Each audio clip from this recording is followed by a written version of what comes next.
Les amis, quand j'ai connu la mort, j'ai dit, je ne vais pas qu'on m'enterre. Je ne vais pas mourir comme un... Je ne veux pas qu'on m'enterre et que personne ne parle de moi. Ça, je refuse. Je l'ai refusé. Okay.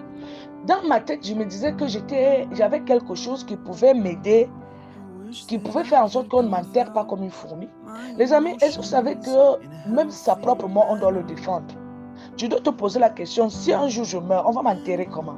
Qui va faire mes hommages? Qui va défendre ma personne après ma mort? C'est pour ça que moi, je suis parfois contre. Non, je ne pourrais pas dire contre, mais certaines religions qui ne veulent pas qu'on puisse faire l'hommage des gens.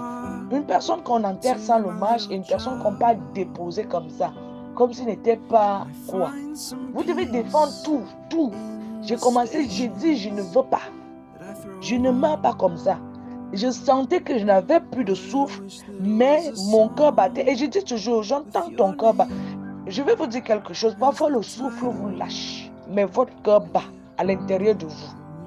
Et tant que je ressentais que mon cœur battait, moi, je disais toujours, Seigneur, je sais que je ne vais pas mourir. Et il n'y avait personne pour me contredire. Et j'étais sûre que Dieu viendra et viendra m'aider, me faire sortir de là. Ce n'est pas facile, hein. Ce n'était pas un combat facile, mais ton ennemi ne va pas lâcher là. Quand tu gagnes, quand il sent que tu étais une personne victorieuse, il va encore multiplier les efforts. J'ai mené ce combat plus de 10 ans, mais le Seigneur s'est toujours ressouvenu de mon nom. Et il a dit, il m'a accompagné dans mon combat. Aujourd'hui, je respire. Les gens croient que c'est chose facile. Même parfois, moi, je respire fort. Je suis obligé de tirer le souffle le plus profond de ma personne pour garder la position, pour ne pas balancer.